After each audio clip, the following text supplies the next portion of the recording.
தமிழகம் எங்கும் Max Gold cash for your gold. Max Gold நீங்க தங்க மட்டும் இல்லைங்க, பிளாட்டினம், டைமண்ட், சில்வர், ரூபினி எதை வேணாலும் விற்கலாம். உங்களுக்கான பணம் ரொக்கமா கையிலயோ இல்லைன்னா பேங்க் அக்கௌண்ட்லயோ உடனடியாக செலுத்திடுவாங்க. மார்க்கெட் மதிப்பை விட 100 ரூபாய் ஒரு கிராமுக்கு உங்களுக்கு கூடுதலாக கிடைக்கும். தமிழ்நாடு முழுக்க டோர் ஸ்டெப் சர்வீஸும் இவங்க ப்ரொவைட் பண்றாங்க. உங்களுக்கு கோல்ட விற்கணும்னு அதுக்கு ஒரே ஒரு பெஸ்ட் பிளேஸ் மேக்ஸ் கோல்டு தான். கால் 04445454545. வணக்கம். Big topic with Karthik Mayakumar. தமிழ்நாட்டில் இப்போதைக்கு பெரிய தலைபோற பிரச்சனை என்னங்க? Power cut. இந்த power cut issue sort out ஆகும்னு பார்த்தா டெவலப் ஆகி தான் போயிட்டுருக்கு இப்போ வரைக்கும். இதை பற்றியும் தமிழ்நாடு அரசியல் களம் இருக்குல்ல, டிவிக்கு ஆட்சியை மையப்படுத்தின களம், இது எல்லாத்தை பற்றி நான் முழுக்க பார்க்க போகிற நிகழ்ச்சியில் போகலாம்.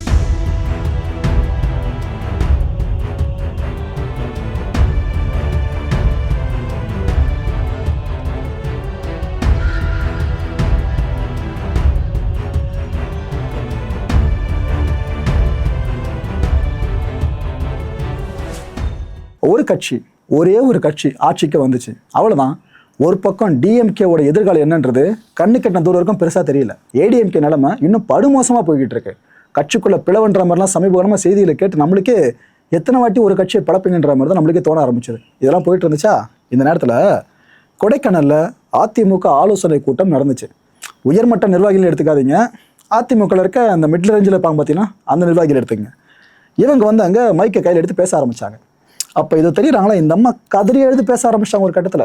அதாவது இந்த எலெக்ஷனில் அதிமுக விழுந்துச்சுல, இது எவ்வளோ பெரிய வழியை கொடுத்துருக்குன்றத அதிமுக தொண்டர்கள் மனநிலையை பிரதிபலிக்கிற மாதிரி தான் அவங்க பேசியிருக்காங்க. எடப்பாடியாரோட ஆட்சியை திரும்ப நம்ம கொண்டு வந்து தீரணும், அது வரைக்கும் நம்ம ஓயக்கூடாதுன்னு நான் சொன்ன இதே டோன் தான். ஆனால் கண்ணில் தண்ணீர் வர இதை பேசணும் அப்படிங்கிறக்கும் அந்தம்மா அப்படி பேசியிருந்தாங்க. இதே ஆலோசனை கூட்டத்தில் இதோ இந்த நிர்வாகி என்ன தெரியுமா பேசியிருந்தாரு, நம்ம எவ்வளோ பரவாயில்ல, திமுக நிலமை ரொம்ப பாவமாக பார்க்குறதுக்கு. இந்த எலெக்ஷன் முன்னாடி என்னென்ன பேசினாங்க, இப்போ பார்த்தீங்களா அந்த கட்சியோட தலைவர் சொந்த தொகுதியில் தோற்றுருக்காரு. ஸோ நம்மளோட கம்பேர் பண்ணுறப்ப திமுக நிலமை ரொம்ப பாவமாக இருக்குது. இல்லை காங்கிரஸை பற்றி அவர் சொன்னாப்புல, காங்கிரஸ் இவ்வளோ வருஷம் திமுக கூட கூட்டணியில் இருந்தாங்க, ஆனால் தாவேக்காலேருந்து ஒரு ஆஃபர் வந்ததும் விட்டா போதுன்ற மாதிரி தெரிச்சு போயிட்டாங்க. எந்த அளவுக்குன்னா அறிவாலயை வந்து ஒரு கேட்டசிக்கு நன்றி கூட தெரிவிக்கல, அப்படியே காண்டிட்டு போயிட்டாங்க. இந்த அளவுக்கு மோசமான நிலையில் திமுக இருக்குது. இந்த நிலைமையை இன்னும் மோசமாக்குற மாதிரி ஒவ்வொரு கூட்டணி கட்சிகளாக கலந்துக்கிற மாதிரியே இருக்குது திமுக அப்படின்ட்டு இவங்க இந்த நேரத்தில் எதிர்த்து மனசில் வச்சுட்டாங்க. நம்ம பரவாயில்லப்பா, திமுக நிலைமை ரொம்ப மோசன்ற மாதிரி தான் அந்த ஃப்ரேஸில் பேசிக்கிட்டு இருக்காங்க. ஆனால் ஒரு ஃபேக்டர் சொல்லவா, டிவிக்கு என்ட்ரியால் டிஎம்கேக்கு மட்டும் இல்லை, ஏடிஎம்கேக்கு த்ரெட்டு தான். இதை இன்னும் அவங்க புரிஞ்சுட்டானே தெரியல மக்களே. ஓகே, செங்கோட்டையன் அவர்கள் இவர்கிட்ட செய்தியாளர்கள் ஒரு கேள்வியை கேட்டாங்க. என்னங்க, சமீபத்தில் ராசா அவர்கள் ஒரு சில வார்த்தைகள், கடுமையான வார்த்தைகளை பயன்படுத்தி விசிகாவினர் உங்கள் ஆட்சியில் அமைச்சரவையில் வந்ததுக்கு சாடி இருந்தாப்லையே, அதெல்லாம் பார்த்தீங்களா, ஏன்னா உங்களுக்கு தெரிஞ்சதா அதை பற்றி கேட்டாங்க. அப்போ அவர் மனசில் எவ்வளோ ஆதங்கம் இருந்துச்சு நாங்கள் பார்க்க முடிஞ்சுங்க. செங்கோட்டையன் அவர்கள் மனசில் என்ன சொல்லிட்டாப்புல, ராசாவோட எண்ணங்கள் தூய்மையாக இல்லை அப்படின்றதான் அவர் பயன்படுத்துகிற அந்த வார்த்தைகள் காட்டுதுன்னு சொன்னார். நம்ம முந்தைய வீடியோ பார்த்துருப்பீங்க, ராசா என்னென்ன சொல்லியிருந்தோம் தெளிவாக சொல்லியிருந்தோம். அதான் இங்கே சொல்கிறாரு, அவர் என்ன சொன்னாலும் எனக்கு கவலை இல்லை, ஏன்னா காய்ச்ச மரம் எப்பவுமே கல்லடிப்படதாங்க செய்யும். இப்போ தாவேக்காதான காய்ச்ச மரம், அதான் கல்லடிப்படுது. இதுக்கெல்லாம் சும்மா பதில் சொல்லி எங்கள் நேரத்தை நாங்கள் வீணடிக்க விரும்பல, எங்களுக்கு பார்க்க பல ஜோலி கிடக்குன்ற மாதிரி தான் அண்ணன் பேசியிருக்காரு. நான் கேட்டதால தான் எனக்கு இலாக்கா மாற்றம் நடந்ததான் சொல்லியிருக்காரு. ஏன்னா பல பேருக்கும் பெரிய சந்தேகம் இருந்துச்சு. எங்க நிதித்துறை அமைச்சராக முதல்ல அறியப்பட்டவர் செங்கோட்டையன் அவர்கள், கூடுதலாக சில துறைகளே கொடுத்துருந்தாங்க. அமைச்சரவை விரிவாக்கத்தினப்ப அவருக்கான நிதித்துறையை வேற ஒருத்தருக்கு மாற்றிட்டு அவருக்கு வருவாய் கொடுத்துட்டாங்க. இன்ஃபேக்ட் நிதித்துறை அவர்கிட்ட இருந்திருக்கலாமே, எதுக்கு இந்த மாற்றம், ஏதாவது உள்ளுக்குள்ளே போகுதா அப்படின்னு பல பேர் அசியூம் பண்ண ஆரம்பித்தாங்களே. அதுக்கு தான் செங்கோட்டையன் அவர்கள் சொல்லியிருக்காங்க, இல்லைங்க வருவாய்த்துறையால் எல்லா நலத்திட்டங்களையும் டைரெக்டாக பண்ண முடியும், உருவாக்க முடியும். ஸோ மக்களோட மக்களாக களமாட தான் நான் விரும்புகிறேன், அதுக்காக நானாக கேட்டு வாங்கினதான் இலாக்கா மாற்றோம் அப்படின்னு சொல்லியிருக்காரு. ஓகே ரைட்டு, சொல்லியிருக்காரு, ஏற்றுக்கலாம் மக்கள். அமீர் அவர்கள் திரைப்பட இயக்குனர், இவர் தாவேக்காவை பற்றியும் முதலமைச்சர் விஜய் அவர்களை பற்றியும் ஆட்சிக்கு வர்றதுக்கு முன்னாடி என்னென்ன வார்த்தைகளை பயன்படுத்தினார்னு நான் சொல்லுவேன்னு தெரிய வேணாம், அவ்வளோ வார்த்தைகள். ஆனால் இப்போ ஒரு அதிசயம் கவனிச்சிங்களா, யாரெல்லாம் தாவேக்காவுக்கு எதிராக விமர்சனங்களை கடுமையாக முன் வச்சுருந்தாங்களோ எலெக்ஷனுக்கு முன்னாடி, இப்போ அப்படியே அவங்க மாற்றி பேசிக்கிட்டு இருக்காங்க. இல்லை நல்லா போகுது, பார்க்க நல்லா இருக்குன்றமான பேச ஆரம்பிச்சிட்டாங்க. சரி ரைட்டு, மனமாற்றம் வரவேற்புக்குரியது ரைட்டு. அமீர் அவர்கள் என்ன சொல்கிறாங்க, அதிகார பகிர்வு ரொம்ப சரியாக இருக்குன்னு சொல்லியிருக்காரு இந்த டிவிக்கு ஆட்சியில். ஏன்னா மறந்துடாதீங்க மக்களே, இஸ்லாமியர்களுக்கும் இந்த அமைச்சரோட இடம் கொடுக்கப்பட்டிருக்குல்ல, இது இவரோட மனசை தொட்டிருக்கு. அதை இந்த வார்த்தையில் பதிவு பண்ணுறாரு. முதல்வர் விஜய் அவர்களுக்கு என்னோட மனப்பூர்வமான வாழ்த்துக்கள்னு சொல்லியிருக்காரு அமீர் அவர்கள். அண்டு ராசா அவர்கள் பேசின அந்த விஷயம் இருக்குல்ல, சர்ச்சைக்குரிய அந்த பதிவு, அதை பற்றி என்ன சொல்கிறாப்புல, அண்ணன் ராசா கிட்ட இருந்து இப்படி ஒரு பதிவு வரும்னு எதிர்பார்க்கலங்க. இதை பார்க்குறப்ப எனக்கு அதிர்ச்சியாக தான் இருந்துச்சு. சடனாக ஸ்டாலின் அவர்கள் சொல்லியும் கூட இன்னும் இது போல் கடுஞ்சொற்களை பயன்படுத்துறது எப்படிங்கன்ற மாதிரி தான் அவர் கொஸ்டின் ரைஸ் பண்ணியிருக்காரு. எதிர்ப்புகள் வலுத்ததால தான் ராசா அவர்கள் டெலிட்டும் பண்ணிட்டார். அந்த பதிவில் ஃபர்ஸ்ட் ஆஃப் தூக்குனார் பார்த்தீங்களா, டெலிட்டும் பண்ணார். ஸோ நம்ம விமர்சிக்கிறோம் அப்படின்னா அவர் டெலிட் பண்ணதே வரவேற்கணும்ல அப்படின்னு புதுசாக ஒரு கிளாரிஃபிகேஷனாக கொடுத்துருக்காரு. Okay right. இந்த நேரத்தில் உச்சகட்ட கோபத்தில் எல்லா கட்சிகளோட ஐடி விங்கும் அப்படி செயலாற்றிக்கிட்டு இருக்கிறத லிட்டலாக பார்க்க முடியுது. ஆனால் ஒரு உண்மையை சொல்லட்டுமா, எல்லா கட்சிகளோட ஐடி விங்ஸோட ஒட்டுமொத்த எஃபிஷியன்சியே நீங்கள் சேர்த்துட்டு இன்னொரு பக்கம் டிவிக்கு வர்ச்சுவல் வாரியர்ஸ் இருக்காங்களே அவங்களோட பலத்தை வச்சுக்கினாக்கா தராசில் எந்த பக்கம் இங்கே மேலே போய் இதுங்க கீழே வரும்? இது வெயிட்டேஜ் அதிகமாக இருக்கும், இது கொஞ்சம் மேலே தான் போகும். புரியுது என்ன சொல்ல வரேன்ட்டு? ஏன்னா மற்ற கட்சிகள் சார்ந்திருக்கவங்க ஒரு செக்ஷனாக வச்சுருக்காங்க ஐடி விங்கு. ஆனால் டிவிக்கே பொறுத்த வரைக்கும் ஒட்டுமொத்தமாக ஐடி விங் தான் சொல்லணும். அந்தளவுக்கு சோஷியல் மீடியா இன்ஃப்ளூயன்ஸை எந்த அளவுக்கு உட்புகுத்த முடியுமோ அந்தளவுக்கு உட்புகுத்தி சாதிச்சார காமிச்சிருக்காங்க. அப்பேற்பட்ட டிவிக்கேவை எதிர்த்து எந்த அளவுக்கு முடியுமோ அந்த அளவுக்கு சோஷியல் மீடியா முழுக்க ஆக்டிவாக செயல்பட ஆரம்பிச்சிட்டாங்க மற்ற கட்சிகளை சேர்ந்த ஐடி விங்ஸ்லாம். இதில் இப்படி ஒரு கிரியேஷனை பல பேரும் வெளியிட்டு இருக்காங்க. சோஷியல் மீடியா கவனிச்சிங்களா? என்ன தெரியுமா சொல்கிறாங்க அதில்? இது என்ன நவீன தீண்டாமையா அப்படின்னு கேட்டுட்டு அறநிலையத்துறைக்கு பிராமண அமைச்சர், ஆமாம் உண்மை ரைட்டு. சிறுபான்மை நலத்துறைக்கு இஸ்லாமிய அமைச்சர், இதுவும் உண்மைதான், ஓகே ரைட்டு. ஆதி திராவிடர் நலத்துறைக்கு தலித் அமைச்சர் அப்படின்னு கேட்டிருக்காங்க. இதில் உங்களுக்கு ஏதோ தப்பு தெரியுதா மக்களே? ஆனால் அவங்க என்ன சொல்ல வராங்க தெரியுதா? ஏதோ சாதிலாம் பார்க்க மாட்டீங்க, சமூக நீதியை பேசுவீங்க, அது இதெல்லாம் சொன்னீங்க பரப்புரையில். இது என்ன, நீங்களும் ஃபுல்லாக சாதி பார்க்குறீங்களா? தீண்டாமை நீங்கள் ஃபுல்லாக நவீன காலத்தை தூக்கி பிடிக்கிறீங்களா? இதுதான் அந்த தாவைக்கோட லட்சணம் அப்படின்ட்டு நிறைய பேரும் மற்ற எதிர்கட்சிகளை சேர்ந்த குறிப்பாக டிஎம்கே சார்ந்த ஐடி விங் சேர்ந்தவங்களாம் இருப்பாங்க பார்த்தீங்கன்னா, இது போல் கிரியேஷன்ஸை வெளியிட ஆரம்பிச்சிட்டாங்க. அப்படியே அவங்களுக்கு தெரிஞ்சிடும் இது போல் வெளியே வந்து யார் இதை பண்ண போகிறாங்க அப்படின்னு சொல்லிட்டு. இதில் இருக்க ஃபேக்டை பாருங்கள் மக்களே, நம்ம பொதுவாக விவாதித்து பார்ப்போம். இதில் தவறு இருக்குன்னு நினைக்கிறீங்களா?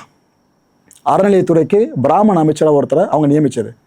ஏன்னா தாவைக்க தெளிவாக சொல்லிட்டாங்க, ஏங்க நாங்கள் ஜாதியை பார்த்துலாம் இந்த பொறுப்பை கொடுக்கலங்க, கட்சியில் எந்த பொறுப்பும் நாங்கள் கொடுக்கல, அதுதான் அமைச்சரவை சார்ந்து பண்ணுவோன்னு சொல்லிட்டாங்க. அதை தாண்டியும் இந்த ஒரு குற்றச்சாட்டை பல பேர் அடுக்க ஆரம்பிச்சிட்டாங்க. ப்ரோ ஜாதி பாத்திரனால பிராமண அமைச்சரை கொடுத்துருக்காங்க அப்படின்னு கேட்டிங்கன்னா இது அவங்க சொல்கிற விளக்கமாக தான் இருக்கணும் தாவைக்கா. இல்லை நாம் ஒரு முடிவுக்கு வரவே முடியாது. ரைட்டு. ரெண்டாவதுக்கு வாங்க, சிறுபான்மை நலத்துறைக்கு இஸ்லாமிய அமைச்சர். அப்போ இந்த துறைக்கு வேறு யாராவது அமைச்சராக நியமிச்சிட்டாங்க இவங்க வேற்று மதத்தை சேர்ந்தவங்கள. அப்போ என்ன சொல்லுவாங்க, என்னங்க அவங்களுக்கு என்ன தெரியும் சிறுபான்மை மக்களோட வழியை பற்றி, அது தெரிஞ்சவங்க தான் நீங்கள் அப்பாயின் பண்ணணும் அப்படின்னு கேட்பாங்க. புரியுதா? நீங்கள் எந்த பக்கம் பாலை போட்டாலும் அது அரசியலை பொறுத்த வரைக்கும் உங்கள் பக்கம் தான் எதிராக வந்துட்டு இருக்கும். ஆதி திராவிடர் நலத்துறைக்கு தலித் அமைச்சர், வன்னியரசு அவர்களை சமூக நீதித்துறை அமைச்சராக அப்பாயின் பண்ணியிருக்காங்க. அதான் இங்கே இப்படி மென்ஷன் பண்ணியிருக்காங்க. இதில் தவறு இருக்குன்னு நினைக்கிறீங்களா? அந்த மக்கள் ஒடுக்கப்பட்ட மக்களோட வழி அவரோட வேற யாருக்கும் நல்லா தெரிய போகுது. இதில் தவறு உங்கள் கண்ணுக்கு தெரியுதா மக்களே? நான் ஜஸ்டிஃபை பண்ணுறேன்னு நினைக்காதீங்க, ஜஸ்ட்டு பொதுவாக உங்ககிட்ட கேட்டு பார்க்குற அவ்வளோதான். ஏன்னா ஒரு விஷயத்தை ஒருத்தவங்க சொல்லும்போது நீங்கள் அப்படியே எடுத்துட்டீங்கன்னா இதுதான் கரெக்டாக நிற்பீங்க. அதை பலதரப்பட்ட கோணத்துக்கு பகுத்தறிய ஆரம்பிச்சிங்கனாக்கா, ஐயா பெரியார் சொன்னதான் இங்கே சொல்கிறேன், பகுத்தறிய ஆரம்பிச்சிட்டிங்கன்னா இன்னும் நிறைய ஃபேக்ட்ஃபுல்லான ஈவெண்ட் உங்களுக்கு கிடச்சிரும். அதுக்காக இந்த விஷயத்த உங்ககிட்ட இவ்வளோ டீட்டெயிலாக சொல்லிக்கிட்டு இருக்கேன். இந்த ஒரு கிரியேஷனை நீங்கள் மனப்பூர்வமாக ஏற்றுக்கிறீங்களா நவீன தீண்டாமை சார்ந்து? அப்படி இல்லைனா இல்லை அவங்க கரெக்டாக தான் ப்ளேஸ் பண்ணியிருக்காங்க அமைச்சர்களை அப்படின்னு நினைக்கிறீங்களா? இட்ஸ் அப் டு யூ மக்களே. Okay right. ரமேஷ் அவர்கள் அறநிலையத்துறை அமைச்சர். இந்த முதல்ல அறநிலையத்துறைக்கு பிராமண அமைச்சர்னு சொன்னாங்களே, அது வேறு யாரையும் இல்லை, இவரை வச்சு தான் சொல்லியிருந்தாங்க. இவர்கிட்ட செய்தியாளர்கள் இந்த கேள்வியை கேட்டாங்க, என்னங்க நீங்கள் பிராமின்றதுனால தான் உங்களுக்கு அந்த அமைச்சராக போஸ்ட் கொடுத்துருக்காங்க போல இருக்கு அறநிலையத்துறையில் அப்படின்னு கேட்டதும் அவர் கொஞ்சம் ட்ரிகர் ஆகிட்டார். நிறைய விஷயம் சொல்ல ஆரம்பிச்சிட்டார். வயசு ரொம்ப கம்மிங்க அவருக்கு, வேற ஒரு தோல் மேலே கை வச்சிருக்காங்க தெரியுதா பின்னாடி இருந்தபடியே.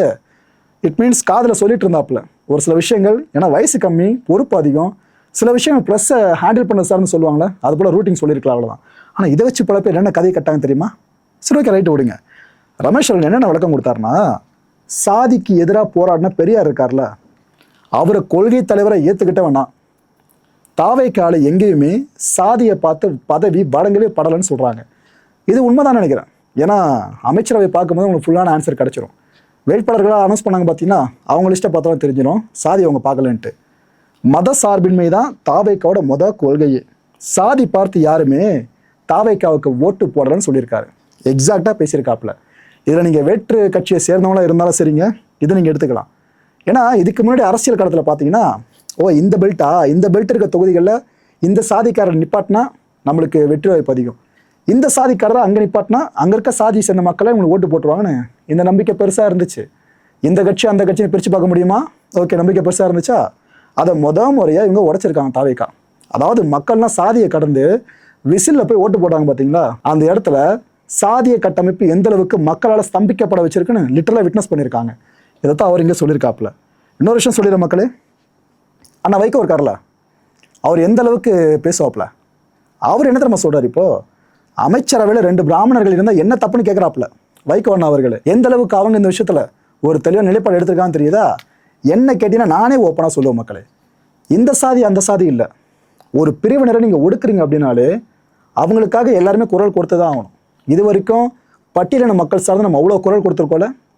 இதே விஷயம் இந்த நவீன காலத்தில் பிராமணர்களுக்கு நடக்குதுனாக்கா அதை எதிர்த்து நம்ம குரல் கொடுத்து தான் தீரணும். அதை விட்டு ஒரு சாதி பிரிவினர் ஒடுக்கப்பட்டால் மட்டும் நாங்கள் குரல் கொடுப்போம், மற்ற சாதி பிரிவு ஒடுக்கப்பட்டால் நாங்கள் அதெல்லாம் கண்டுக்க மாட்டோம்னு நினச்சோனாக்கா அது ஒரு வகையில் சுயநலம் தான். மனுஷன் எல்லாருமே, அதுக்கப்புறம் தான் சாதிய கட்டமைப்பு. இதை தெளிவாக மைண்டில் வச்சுக்கோங்க. இதுக்காக தான் அமைச்சரோட இந்த ஸ்டேட்மெண்ட்டையும் வைகோ அண்ணா சொல்லியிருந்தார் பார்த்தீங்களா, இதே உங்கள் முன்னாடி கொண்டு வந்திருக்கேன். ரைட்டு. தண்டையார்பேட்டையில் தொடர் மின்வெட்டு, தமிழ்நாட்டில் அங்கங்கே நடந்துட்டு இருக்கல, சென்னை தண்டையார்பேட்டையில் பயங்கரமாக மின்வெட்டு. கடுப்பான அந்த மக்கள் என்ன பண்ணிட்டாங்க தெரியுமா, எங்கே இருக்காங்க அந்த மின்வாரிய ஊழியர்கள், வா போவோம் அப்படின்னு கிளம்பி வந்துட்டாங்க. அவங்கள ஒரு கடத்தில் சிறை பிடிச்சிட்டாங்க. என்ன நடக்குது ஏன் நடக்குது சொல்லுங்க, ஆன்சர் பண்ணிட்டு போங்கன்னு கேள்வி கேட்க ஆரம்பிச்சிட்டாங்க. 2 நாட்களாக மின்சாரம் இல்லாமல் அந்த மக்கள் அவ்வளோ தவிச்சிருக்காங்க மக்களே அந்த இடத்துல தண்டையார்பேட்டையில். இன்னொரு பக்கம் நம்ம திருவள்ளூர் இருக்குல்ல, அங்கே கடுமையான மின்தடை. மின்வாரிய அலுவலகம் இருக்குல்ல, இதை நோக்கி தாவக எம்எல்ஏ அருண் அவர்கள் வந்துட்டாங்க. ஏன்னா அங்கே பிரச்சனை பெருசாகுதுன்ற செய்தி தெரிஞ்சதும் அவர் கிளம்பி இந்த ஸ்பாட்டுக்கு வந்துட்டார். நல்ல வேலை வராங்க உடனே, அது வரைக்கும் பாராட்டக்கூடியது. ஆதங்கத்தை கொட்டி தீத்துறாங்க மக்கள் அவர்கிட்ட. என்னங்க நடக்குதுங்க, எல்லா பகுதியிலும் சுற்றி சுற்றி மின்வெட்டா, எங்களால் தாங்க முடியல, வீட்டில் குழந்தைய வச்சிருக்கோம் தூங்க முடியலன்னு அவ்வளோ பேரும் கதற ஆரம்பிச்சிட்டாங்க. அவங்ககிட்ட அவரும் இல்லைங்க சரி பண்ணிடுன்ற மாதிரி பேச்சு கொடுக்க ஆரம்பிச்சிருந்தாரு. அந்த காலத்தை நீங்களே பாருங்களேன்.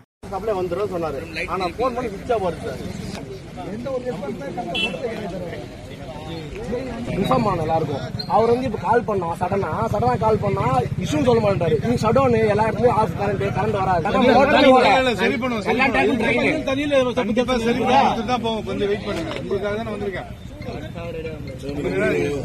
பொதுவாக ஒரு விஷயம் நெகட்டிவாக நடக்குதோ பாசிட்டிவாக நடக்குதோ, இப்போ தாவேக்கா அரசு சார்ந்து பாசிட்டிவாக நடக்குதுன்னா பாசிட்டிவாக நிறைய கிரியேஷன்ஸை பார்ப்போம். அது நெகட்டிவாக நடக்குதுனாக்கா இது போல் கிரியேஷன்ஸை பார்ப்போமா? இதை தான் இப்போ சோஷியல் மீடியா முழுக்க பார்க்க முடிஞ்சிட்ருக்கு. ஏன்னா மின்வெட்டுன்றது மட்டும் ஒரு கவர்மெண்ட் பீரியடில் நடந்துடக்கூடாதுங்க. அந்த அரசு சார்ந்து மக்கள் மத்தியில் பெரிய கோபத்தை ஏற்படுத்துறதா மின்வெட்டு சம்பவங்கள் நடந்துடும். ஏன்னா பகல் பூரா களைச்சிட்டு வேலை செஞ்சு களைச்சிட்டு நைட்டு நிம்மதியாக தூங்கலான்னு வர்றப்ப காற்று வராமல் தூக்கம் கெட்டு போய் அவங்க ஒரு ஃப்ரஸ்ட்ரேட் ஆகும் பாருங்க, அவ்வளோ கடுப்பாகும். அது அப்படியே கவர்மெண்ட்டுக்கு எதிராக கோபமாக திரும்பும். இப்போ அந்த நிலைமை தான் நடந்துகிட்டு இருக்கு. இந்த நேரத்தில் தான் இந்த இது போல கிரியேஷன்ஸை போட ஆரம்பிச்சிட்டாங்க. விசிறியில் முதலமைச்சர் படத்தை வச்சுட்டு கடைசி வரைக்கும் விசிட்டே இருக்க வேண்டியதானா அப்படின்னு கேட்க ஆரம்பிச்சிட்டாங்க. அமைச்சர் நிர்மல்குமார் இருக்கார்ல, அவருக்கு இதோட சீரியஸ்னஸ் தெளிவாக தெரிஞ்சிச்சிங்க. அவர் உடனடியாக அவசர ஆலோசனை கூட்டத்துக்கு ஏற்பாடு பண்ணிட்டாப்ல. ஆனால் கடைசி நேரத்தில் திடீர்னு அது கேன்சல், முற்பகலே நடக்க வேண்டியது அது கேன்சல் ஆகிடுச்சு. என்ன காரணமோ தெரியல. இதுக்கப்புறம் அந்த அவசர ஆலோசனை கூட்டம் நடக்கும்னு எதிர்பார்க்குறேன். பார்ப்போம். அரசு இந்த விஷயத்த சீரியஸாக பார்க்க ஆரம்பிச்சிட்டாங்க. இது எவ்வளோ சீரியஸாக பார்த்துருக்காங்கன்றது இந்த பிரச்சனை சார்ட் அவுட் ஆனால் மட்டும் நம்ம புரிஞ்சிக்க முடியும். ஓகே, ஸ்டாலின் அவர்கள் முன்னாள் முதலமைச்சர், இவரோட இப்போதைய கோரிக்கை ஒன்று இருக்குல்ல, அது பலிக்க ஆரம்பிச்சிருச்சு. இந்த நல்ல விஷயத்த அவங்க சைடில் சொல்லிக்கிறேன்.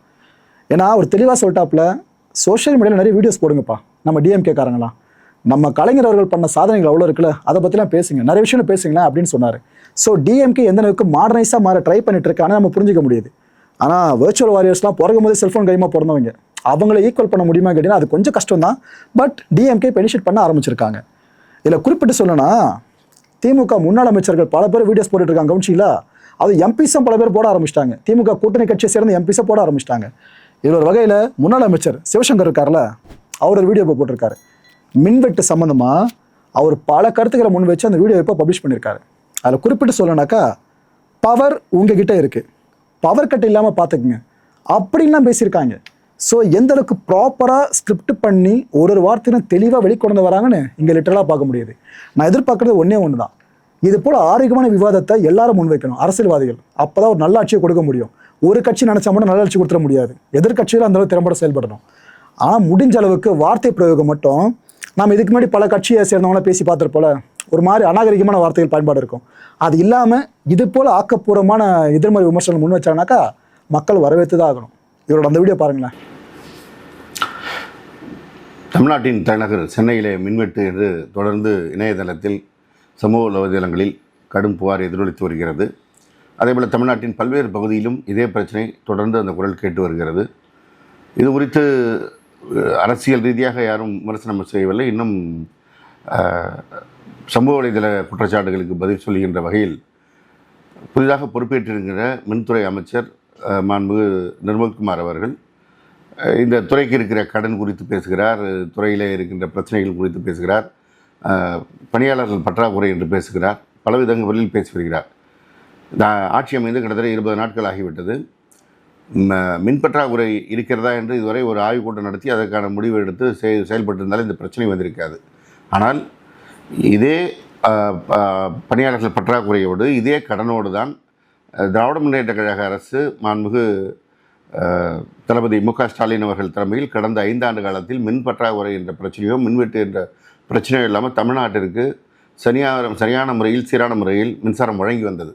ஆனால் ஏதோ புதிதாக இப்பொழுது அவர்கள் வேறு உலகத்திற்கு வந்தது போல பேசுகிறார்கள். இது என்ன சந்தேகத்தை எழுப்புகிறது என்றால், ஒன்றிய அரசின் குரலாக இருக்கிறதோ என்ற சந்தேகத்தை எழுப்புகிறது. ஒன்றிய அரசு தான் மொத்த தமிழக மாத்திரமல்ல மொத்த இந்தியாவையும் தனியார் மயமாக்க துடித்து கொண்டிருக்கிறார்கள். அவர்கள் ஆளுகின்ற பல்வேறு மாநிலங்களில் ஏற்கனவே தனியார் இடத்துல மின்சாரத்தை ஒப்படைத்திருப்பது போல இந்தியாவின் ஏனைய மாநிலங்களும் ஒப்படைக்க வேண்டும் என்று ஒரு குரூப் ஆஃப் மினிஸ்டர்ஸ் கொண்ட ஒரு கூட்டத்தை நடத்தி அதற்கான நடவடிக்கைகளை எடுத்து வந்தார்கள். அன்றைக்கு தமிழ்நாடு முதலமைச்சராக இருந்த மாண்புமிகு தளபதி மு க ஸ்டாலின் அவர்கள் தான் தொடர்ந்து அது குறித்து எதிர்குரல் எழுப்பி வந்தார்கள், கடிதம் எழுதியிருக்கிறார்கள். தமிழ்நாட்டின் சார்பாக அதற்கு எதிரான எதிர்ப்பை பதிவு செய்து வந்திருக்கிறார்கள். ஆனால் இன்றைக்கு பொறுப்பேற்றிருக்கிறவர்கள் பொறுப்பேற்ற இத்தனை நாட்களுக்குள் அதற்கான தீர்வு என்ன என்பதை பார்க்காமல் கடந்த ஆட்சியை குறை சொல்வதற்கு போலவும் இன்றைக்கு ஏதோ புதிதாக ஆட்கள் பற்றாக்குறை என்பது ஏற்பட்டிருப்பதும் போலவும் பேசிக்கொண்டிருப்பது தேவையில்லாத ஒன்று. மக்கள் உங்கள் இடத்துல பவரை கொடுத்துட்டாங்க, பவர் கட் இருக்கக்கூடாதுங்கிறத மக்கள் கேட்பது. அதற்கு என்ன வழி என்று பார்த்தால் போதும். தமிழ்நாடு மின்துறையிலே பணிபுரிகின்ற அலுவலர்கள் மிக சிறந்த அலுவலர்கள், இந்தியாவிலேயே சிறப்பான முறையிலே பணி செய்யக்கூடியவர்கள். அவர்களுக்கு தெரியும் எந்த பிரச்சனையை எப்படி தீர்க்க வேண்டும் என்று. அவர்களை அழைத்து பேசி ஆய்வு செய்தால் மக்களுக்கு சிரமம் தராமல் இருக்கலாம். ஆனால் இவர்கள் ஏதோ ஒரு நோக்கத்தோடு உள்நோக்கத்தோடு ஒன்றிய அரசின் குரலாக ஒலிப்பது போல் தோன்றுகிறது. எனவே மக்களுக்கான பிரச்சனையை தீர்ப்பதற்கு இந்த அரசு உடனடியாக முன்வர வேண்டும். மக்கள் கேட்பதெல்லாம் தடையற்ற மின்சாரம், அதை வழங்குவதற்கு முதலில் இவர்கள் பணியாற்ற வேண்டும். மக்களை இந்த கான்டென்ட்டை பொறுத்தவரைக்கும் நாமளாக சிந்திக்க வேண்டியது ஒரே ஒரு விஷயம் தான். தாவேக்காவோட அரசியல் வருகைக்கு பிற்பாடு தான் மற்ற கட்சியினர் சார்ந்தும் மற்ற கட்சிகளோட செயல்பாடுகள் சார்ந்தும் இப்போ இருக்க யங்ஸ்டர்ஸ் தெரிஞ்சுக்கிட்டு இருக்காங்க. இதில் மாற்ற கருத்து இல்லைல்ல. தாவேக்கா பண்ண மாற்றங்கள் லிஸ்ட் எடுத்திங்கனாக்கா அதில் பெரும் மாற்றம் நான் சொல்கிறது இப்போ இருக்க யங்ஸ்டர்ஸை அரசியல் பக்கம் நோக்கி திருப்பி வச்சிருக்காங்க. பார்த்தீங்களா, இதை தான் சொல்ல முடியும். அடுத்த நிகழ்ச்சி சந்திக்கலாம். நன்றி, வணக்கம். தமிழகம் எங்கும் Max Gold, cash for your gold. Max Gold நீங்க தங்க மட்டும் இல்லைங்க, பிளாட்டினம், டைமண்ட், சில்வர், ரூபினி எதை வேணாலும் விற்கலாம். உங்களுக்கான பணம் ரொக்கமா கையிலயோ இல்லைன்னா பேங்க் அக்கௌண்ட்லயோ உடனடியாக செலுத்திடுவாங்க. மார்க்கெட் மதிப்பை விட 100 ரூபாய் ஒரு கிராமுக்கு உங்களுக்கு கூடுதலா கிடைக்கும். தமிழ்நாடு முழுக்க டோர் ஸ்டெப் சர்வீஸை இவங்க ப்ரொவைட் பண்றாங்க. உங்களுக்கு கோல்டை விற்கணும்னா அதுக்கு ஒரே ஒரு பெஸ்ட் பிளேஸ் மேக்ஸ் கோல்டு தான். கால் 04445454545. என் நண்பர் மாயம் ஸ்டுடியோஸ் நேயர்களே, மாயம் பக்தின்னு ஆன்மீகத்துக்காக பிரத்யேகமா ஒரு சேனலை கொண்டு வந்திருக்கோம். மறக்காம சப்ஸ்கிரைப் பண்ணி அந்த சேனலுக்கு உங்களோட ஆதரவை மனப்பூர்வமா தெரிவிங்க. வணக்கம் மாயம் ஸ்டுடியோஸ் நண்பர்களே. மாயம் ட்ரெண்ட்ஸ் அப்படின்ற ஒரு புதிய ஃபேஸ்புக் பேஜை ஓப்பன் பண்ணியிருக்கோம். நீங்கள் யூடியூப்பில் பார்த்துட்டு இருக்கீங்களா நம்மளோட கான்டென்ட்ஸ்லாம். இதெல்லாம் விட ஒரு படி மேலே ரொம்ப கிறிஸ்பாகவும் ரொம்ப சூப்பராகவும் நிறைய கான்டென்ட்ஸ் உங்களுக்கு இந்த பேஜில் காத்துட்டு இருக்குங்க. ஸோ உடனடியாக ஃபேஸ்புக் பிளாட்ஃபார்ம் போங்க, மாயம் ட்ரெண்ட்ஸ்னு டைப் பண்ணி சர்ச் பண்ணி நம்ம பேஜை ஃபாலோ பண்ணுங்கள். அப்படியே நம்ம சேனலையும் நீங்கள் சப்ஸ்கிரைப் பண்ணிட்டீங்க அப்படின்னா இன்னும் நிறைய புது புது கான்டென்ட்ஸை உங்களுக்காக ப்ரொடியூஸ் பண்ணி கொடுத்துக்கிட்டே இருப்பாங்க. நீங்கள் பண்ணுற ஒவ்வொரு சப்ஸ்கிரிப்ஷனும் எங்களுக்கு பெரிய மோட்டிவேஷனாக அமையும்.